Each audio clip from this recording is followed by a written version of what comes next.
Vítajte pri sledovaní Food in Provence. Dnes si povieme, ako sa účinne zbaviť bolesti hlavy. Bolesti hlavy môžu byť spôsobené napríklad určitou zložkou v strave, lepkom, prípadne mliečnych bielkovinami, mliečnych výrobkoch. V tomto prípade je najúčinnejšie eliminovať tieto potraviny na mesiac jedálnička, uvidieť, či sa stav zlepší. Bolesti hlavy sú často spôsobené aj nedostatkom vitamínov. Často je to nedostatok B vitamínov. V tomto prípade odporúčam užívať jedenkrát denne B-komplex. Je to komplex B vitamínov, ktorý si môžete zakúpiť v lekárni alebo na internete. Veľmi často ľudia majú nedostatok magnézia. Napriek tomu, že určité potraviny ako napríklad strukoviny magnézium obsahujú, často je to nedostatočné a preto treba mnohokrát, ak máme opakované bolesti hlavy, užívať aj magnézium ako výživový doplnok. Ale tu treba veľmi dobre kontrolovať, aké magnézium, aká forma magnézia sa nachádza vo výživovom doplnku.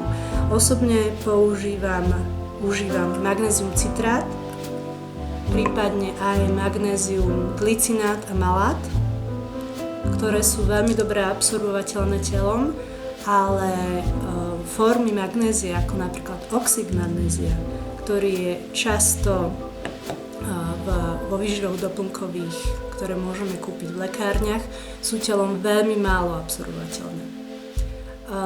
Účinné pri bolestiach hlavy sú aj moje obľúbené esenciálne oleje, metový esenciálny olej a levandulový esenciálny olej, čiže ako som spomínala v poslednom videu, tieto oleje stačí 1 kvapka na prst a v strede čela, na spánkoch, prípadne vzadu na krku vmasírovať, alebo ich môžeme aj zriediť v nosnom oleji ako jojobový, avokádový alebo olivový. Tieto dva oleje môžeme každé 10 kvapiek si znova v nosnom oleji naliať do kúpela. Tiež nám môže pomôcť pri bolestiach hlavy.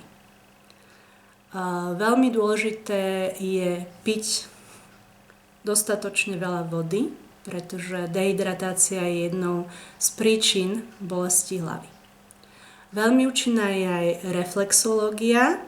Video o ošetrení nôh pri bolestiach hlavy si môžete pozrieť na mojom blogu, ale samozrejme reflexológiu môžeme použiť aj na rukách.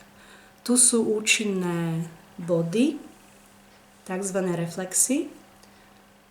Reflex hlavy, dutín,